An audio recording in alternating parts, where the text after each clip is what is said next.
Hello, welcome to Lazada Insider, featuring knowledge that makes a difference. We share trusted insights, forward-looking perspectives, and exclusive expert interviews to keep you ahead of the curve. Hello, everyone. Welcome to Lazada Insider Earth Day Special Series. Every Monday from 18th of April to 16th of May, we bring you insights to inspire you to achieve higher business growth with less environmental impacts. I'm your host, Katrina, Senior Manager from Lazada Group Strategy. Well, in recent years, plastic packaging waste has gotten growing awareness as one of the key environmental problems. With higher awareness, there are also more confusions on plastic packaging and the ways to reduce their impacts. So today on Lazada Insider, we're going to take some common beliefs on plastic packaging to two very honored guests from South Pole to help us bust the myths and learn the facts. Joining us today are Irene, Senior Managing Consultant on Plastic, and Suya, Associate Consultant on Plastic, both from South Pole. Irene has dedicated her career to working with public and private sectors to create national strategies for plastic waste management. And Suya also comes with years of experience in managing numerous plastic waste management projects in Southeast Asia. Shall we start our chat with letting our audience know more about you and more about South Pole? Maybe we start with Irene first. Sure. Well, thanks so much for having us today. South Pole is a global sustainability solutions provider. We work with private sector companies across the world in helping develop their sustainability strategies, but also accompanying them in implementing projects that will allow them to mitigate their footprint. Personally, I've been in the company for a year and a half now. Previously, I worked in Latin America and Europe, advising governments and also developing national strategies for plastic waste pollution management. How about you, Suya? I'm happy to be here, Katrina. So I'm Suya from South Pole as well, together with Irene. I'm heavily involved in the waste management, especially Indonesia and Southeast Asia, together with all the stakeholders across the value chains to do the waste reduction program and initiative. Interesting. Suya, you have a lot of experience in tackling plastic-related issues in this part of the world. So tell us a bit more. What is the current status of plastic pollution in Southeast Asia, and how has packaging contributed to the overall plastic waste? Yes, I think we all agree that some of the countries in Southeast Asia still become the hotspot for the waste pollution, and we see that the packaging is still the major contribution for that. And also why this is happening in South Asia, because we have a rapid urbanization and also there's a growth in the consuming class. But beside that, I also see that already the waste reduction or the waste initiative reduction program is already receiving more and more attention, also spotlight here in Southeast Asia. So I see already, we can observe that a lot of initiative coming from the NGO or private sectors and governments to tackle and respond to the plastic problem in Southeast Asia. So I would say that even we're not yet having a significant impact in our waste problem here, but I see that all the stakeholders already taking the baby step toward the right directions to fight the plastic pollution. But plastic packaging waste is not a new issue, right? But it seems to be talked about quite a lot and much more in recent years. So, Irene, do you think the pandemic actually played a role here? And globally, based on your observation, how has the outbreak of COVID-19 actually influenced consumers and also brands' attitudes towards plastic packaging waste? Yeah, excellent question. I think that the issue of plastic is definitely not new. We also have to keep in mind that plastic is in itself not a problem. It's the way that we manage plastics. And when plastic was introduced in the early 1960s, we didn't quite know how it would behave. And what we started seeing in the 80s and 90s was this accumulation of this material and inappropriate waste management facilities. And this wasn't just a problem in Southeast Asia. If we look at waste management 50, 60 years ago in North America or Europe, it's similar to the situation that we're now seeing in Southeast Asia or Latin America and Africa. So it's a question of catching up with the infrastructure in order to manage the materials, the man-made materials that we're putting out into the environment. COVID-19 really exacerbated because we saw two explosions in plastic usage. On one hand, there was this increase in hygiene products, so all the disposable face masks, hand sanitizers, protective equipment, additional wrapping, for questions of hygiene. And then we also saw a very sharp increase in the use of delivery platforms. So there was a lot more of online shopping, not just for leisure, but also for daily goods, right? So a lot more grocery shopping online, and all this led to more and more packaging. I think one of the biggest challenges that COVID-19 brought to the plastics problem is that we were on a good trend before COVID. We had very good research showing the impacts of plastic pollution on the marine environment. We started seeing changes in behavior, the adoption of new delivery models through reuse models. But with the hygiene issue around COVID, a lot of those reuse models actually had to be dropped.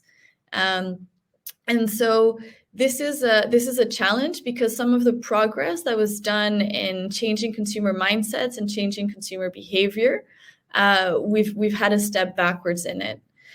So it really is a responsibility on brands to make the necessary investments in understanding, what is the packaging that they're using and how it can be treated in each geography of usage, because where the packaging ends up in the environment in every single country is different. And so it's important that the responsibility of the brand doesn't just end in the packaging and selling it to the consumer, but also in what happens after the product is used and how it's managed and disposed. Excellent sharing. Suya, do you see the same observations in Southeast Asia as well? Or are there any nuances in this part of the world? Yeah, I would agree with Irene. This also applies to Southeast Asia's countries. Like the COVID pandemic has become a setback in our battle against the plastic pollutions. So, for example, like many initiatives, many programs has to be put on hold or stopped for a while because of COVID restriction. And take one example like Indonesia. They just issued the EPR, Extended Producer Responsibility Policy, in 2019. But now the government decided to put it like at ease for the enforcement, because like the stakeholders or the private sectors here like facing the crisis, the economic crisis. So yeah, that's impact in many ways. There are definitely competing priorities coming in from COVID-19, and we are definitely at the risk of backtracking a lot of the progress we already made in this front.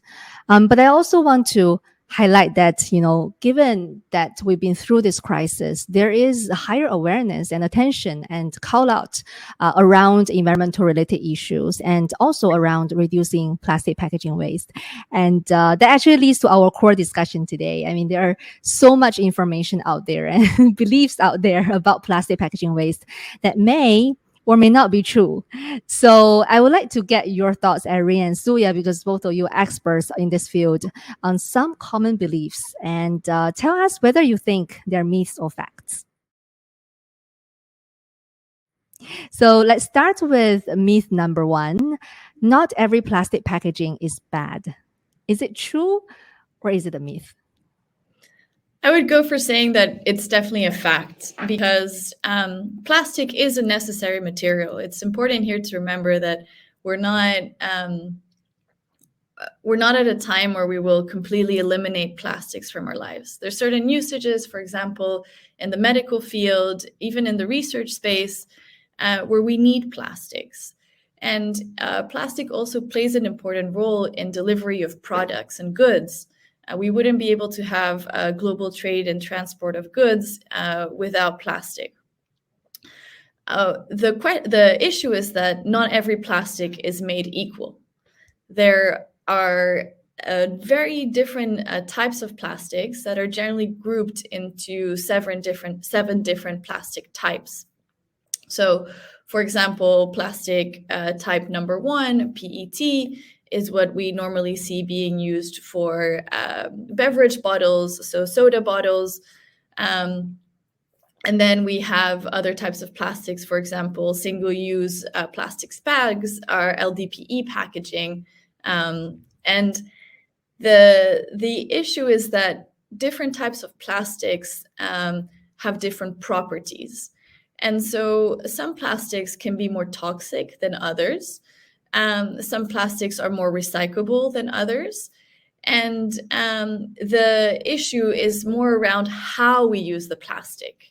And what we have to strive for is in always adopting a type of plastic where first we know is safe for human health, and also that can be treated where it's being used. So for example, going back to the 2 types of plastics I mentioned, PET, there is quite good recycling facilities globally for PET plastic. On the other hand, for thin film plastics like LDPE, it's much more complicating. The recycling infrastructure globally is lacking, and that's a type of plastic that perhaps we can switch out. So, single-use plastic bags, now globally we see that this is an unnecessary type of plastic. So when we go and do our grocery shopping, we can use a tote bag or a reusable bag, and in this way eliminate an unnecessary type of plastic. And the same goes for product packaging. Often we'll see there's multiple layers of product packaging. And what packaging designers need to think of is not just the use of packaging for how nice it looks for the product, but sticking to only using the necessary packaging. Next, let's compare plastics with other materials maybe. Is it a myth or fact that paper, glass, aluminum, or other non-plastic materials, they're actually better and ecological than plastics? Maybe Suya can help us address this. For now, we go for a myth. So yeah, when we try to compare which one is more ecological, we have to look into their entire process, either a plastic or it's paper, glass, or metals. So we have to see the entire life cycle process. So for examples like glass and aluminum or metals, they are consumed, it's possibility this material consume higher energy, also higher heat during the productions. And then there is a fact as well, like the lightweight materials release less carbon dioxide during the transportation and also during the distribution. So we have to see. So like this, we have to see the entire process. Be careful with the trade-off before we can claim like which one is ecological. So we have to really look at the entire life cycle of the material instead of just simply say because it is certain material is good or bad. Let's talk about then reducing the environmental impact of plastic. One word that usually we talk about is recycling. Is it true that if a plastic packaging is recyclable, it is sustainable? Maybe Irene, could you help us address this? Yeah, I would go for myth for that one. Inherently being recyclable, if the plastic property makes it recyclable, that doesn't necessarily make it sustainable. The first we have to think here also, what does it mean to be sustainable in packaging, right? It's not a one single definition. It's very complex. It depends on what you're looking at. Sustainability encompasses social, economic, and environmental factors. If we're looking at the environmental factors, we're looking at carbon dioxide emissions, impact on biodiversity, resource use, and where the recycling fits in, the circularity of the material, so feasibility for recycling. And different plastic types have different feasibility, so recyclability, but that doesn't always mean it is recycled. And here what I would also like to highlight is that what we should strive for is opting for plastics that in the market where they're being sold, there are recycling facilities, and equally designing product packaging that uses recycled content, because there's no use in recycling if that product from the recycling process is not going to be used in a new manufacturing process. We need to create that circularity of also generating the demand for the recycled material. So the more we can strive to opting for plastic types that are easily recyclable because there's existing recycling infrastructure and for which we can create a demand, then the less resource use, the less need for new virgin plastic there will be. You're absolutely right. We have to look at from different angles and think about, sometimes it varies in particular geography, for example, the infrastructure, whether it's there and whether, there's a demand for recycled materials from manufacturers after that. Excellent sharing. So let's move on to myth number 4. I think another buzzword that we usually hear about is biodegradable. That's another buzzword. So is it a myth or a fact that biodegradable plastics packaging is not always more sustainable?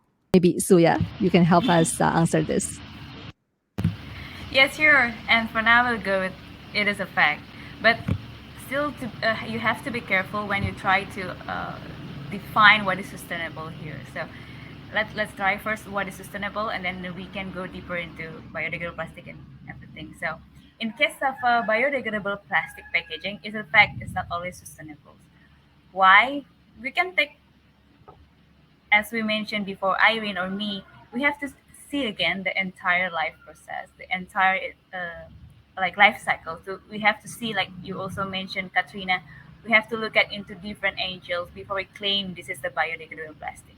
So for examples like PLA or like the corn-based materials, and they label as the biodegradable materials, which is true, but this PLA can only break down in the industrial composting center. And to see again more deeper, we have to see what is the composition of this biodegradable plastic, how we treat the end of life of this biodegradable plastic, and we see thus we need to do the land clearing or land changing to extract the material. And adding to this as well, not all people and not all community understand how to treat this biodegradable plastic.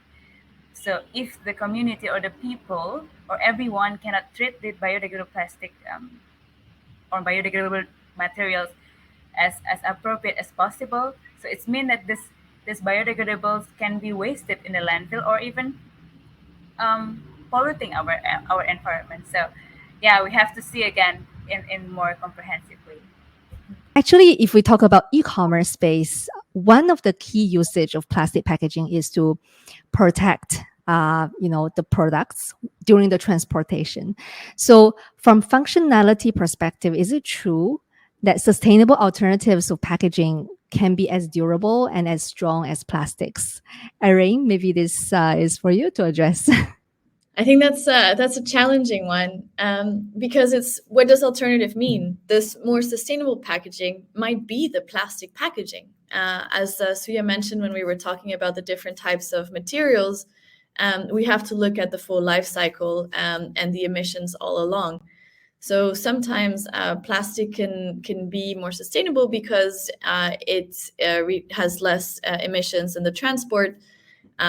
If it is a type of plastic, going back to my previous point, that can be recycled in that local context.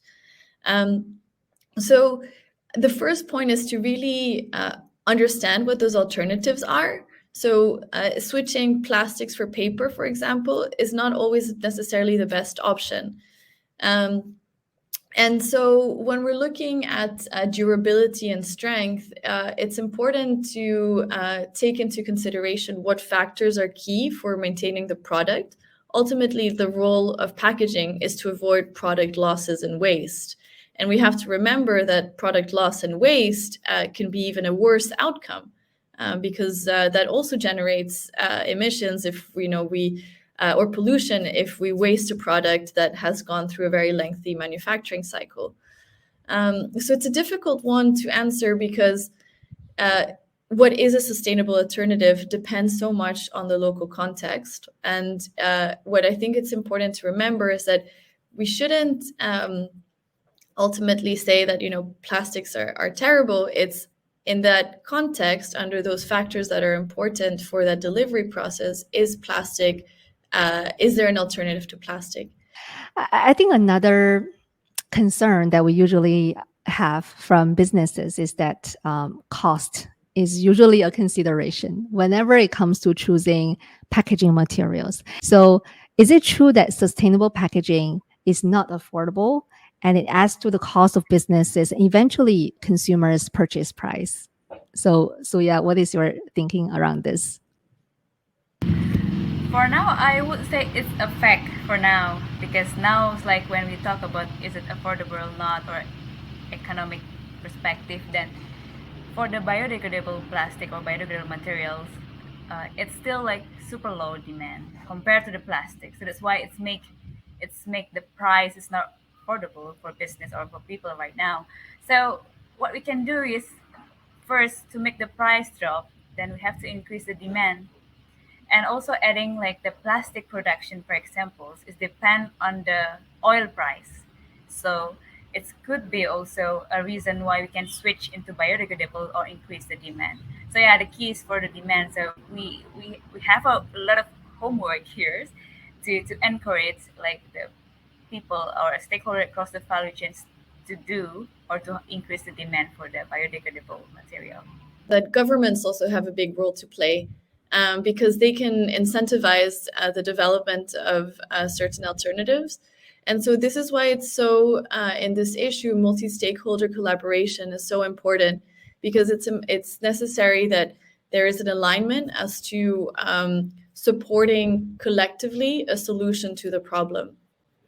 And I also feel that consumers can play a key role here as well, because the demand will be ultimately coming from consumers. And if they demand for certain packaging materials to be used by the brands, and there's a strong need for that, there's that volume and economy of scale there, it will certainly bring the cost down, pushing the pressure all the way to the very start of the supply chain. All right, last belief of the day. Is it a myth or fact that reusable plastics are always better than single-use ones? Yeah, that's a that's a good one. Well, I would go for it's a fact, with the caveat that it all depends on how many times a reusable product is used. So a very concrete example about this is, I live in the Netherlands. Here we replaced thin film plastic bags. They became banned. And so if you forget to bring your own bag now at the supermarket, you can buy a reusable plastic bag, which is made from a much thicker type of plastic. It's more durable.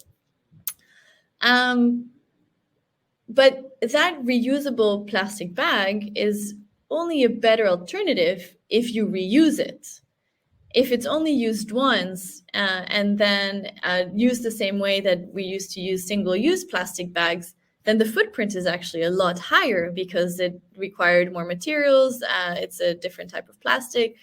So it's with reusable products, what's important is that there is a minimum times of use before the reusable alternative has a lower environmental footprint.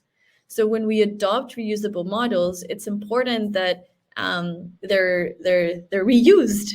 If the reusable alternative is used as a single-use product, then the impact can be higher. Thank you for sharing a lot of the information here. I think learning the right information is only the first step, and actioning on it is where real impacts could happen. So, Suya, based on your experience working in Southeast Asia and working with Southeast Asia businesses, what are the typical key challenges for companies to switch to more sustainable solution in packaging? Yeah, they're always a challenge for company in Southeast Asia, particularly, to switch into more sustainable practice. So the case here in Southeast Asia, some of them are like the demand, for example, for the low value plastic is still high, like sachet or single use plastic. So I think from the business perspective, it's difficult for the businesses to switch into sustainable alternative when when the demand is still high. And then also it's like the switch is also required the collaboration across the value chains. when like the business already have tried to make initiative or programs to switch into more biodegradable or sustainable practice, and the rest stakeholders across the value chain sometimes cannot understand their role. So it's a challenge as well to make the whole system run very very well or as planned in this switch. And other examples, well, and most I found in Southeast Asia, is that particularly for a multinational company where the packaging design or packaging production is happening in their headquarters. So when they bring this packaging into the local government, national government, they don't have any recycling technology available to treat this waste, to treat this type of packaging. So that's a challenge as well, to treat the packaging into the right directions, because there's a lack of technology available in the local level. And then in Southeast Asia, as you may aware as well, we have a low collection rate, poor waste management system. So when the business would like to try to have a, for example, taking back mechanism, they want to get back their material back. They want to bring back their material to have a recycled content, for example, or they want to use it for the next production of packaging. They cannot do that because the collection rate is super low, and most of their packaging going to the environment. So it's a challenge as well. But here's the government can take action. So for example, like Irene also mentioned at the beginning, we can incentivize eco design, for example, for the business. And the national at the national level, we need to have a very clear like packaging design standard that meet with what is available in the local level, the recycling technology or the waste management system. So the business has to be look at into that, use that as a guidance to design a new product or new packaging to their market share. I can see that government support plays a key role here in Southeast Asia to bring this to the next level. And Irene, you have been working with organizations across the globe. So looking forward, what do you think will be actually the key drivers for higher adoption of more sustainable solutions in packaging, especially among businesses? Yeah, I think we're at a very interesting point in time. Also, just last week at the United Nations Environmental Assembly, member states agreed to start developing a treaty for addressing plastic pollution. So that will be interesting to see at the international governance level what type of propositions are put forward, because that will translate to national level policies. And one of the biggest things that's needed is this, like Suya was mentioning, this government level action, not just on the waste management front. So in installing the necessary infrastructure for waste management across the world, that's still highly lacking in many economies. But also in having a stricter guidance on the types of materials that can be put out to the market. So that is also something that can generate the right incentives to get the right value chains going. And so that's on the public sector front, and we're seeing there's a lot of momentum. There will be a lot of change globally. We see that there's more extended producer responsibility legislations being adopted. So all of this will have an impact. But then, like we also, like you were mentioning before, Katrina, the importance of consumers. Legislative process, national level processes are slow. They take time. And as consumers, we really have the possibility of generating the right pressure for things to move faster. Brands, the private sector can move a lot faster. So if consumers show that they're willing maybe to pay that little bit extra or are really concerned and wants to have the more sustainable product, every time we buy something, we're essentially voting for a system. So we can choose we can choose what we purchase, and hence influence what the product design and the product packaging behind that product looks like. I really like what you mentioned around every purchase decision is actually a vote for more sustainable options from consumers. Very good chat today. We probably have time for one last question. So, any final advice you have for the audience on this topic? Maybe Suya, you can share first, and then maybe Irene, you can share any final thoughts you have. Yeah, sure. I guess like what Irene mentioned as well, waiting for the government or the business or higher ups level will be take times. But I would like to encourage our people. We can do small things, but big impact. So start with your at the household level. Start from yourself. Just try to doing the waste segregation at the household level is already make a very big impact. So your actions really mean a lot, so we can start from that. And also be aware when you already like separate your waste, be aware of the aggregators or waste bank. Here in Southeast Asia, we're familiar with the waste bank and also recycling industries around your neighborhood. Usually because there's surface like waste management surface that have one truck with the mixed waste. So then we feeling like we don't need to separate because we also don't know where to distribute or transport the separated waste. So be aware with the destination with the recycling industries or aggregators around you. And like what we mentioned here, also be mindful or conscious consumer. For example, like in the marketplace, I saw also a study where there's a very high return package because wrong size or a bad quality or something like that. So we can start try to reuse the box, or not only for the consumer side but also from the shopping side, from the shop side, so they can reuse it again, not making new or not putting a new box, for example, to bring the return tickets. So yeah, just try to small things. Your small thing can create a big impact. Yeah, that's a hard one to follow because I really do agree with Suya the importance of going beyond what's easy. So it's easy to just stick to what's there, but like Suya mentioned, identifying that local recycler that can come by or that you can bring your recyclables to is such a big step, and that makes a big difference.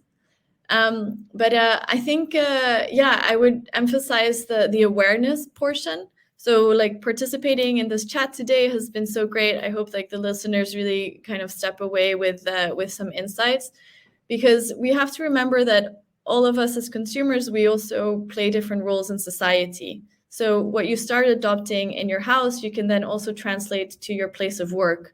If you start becoming more conscious as a consumer at an individual level, you also carry that into your professional life.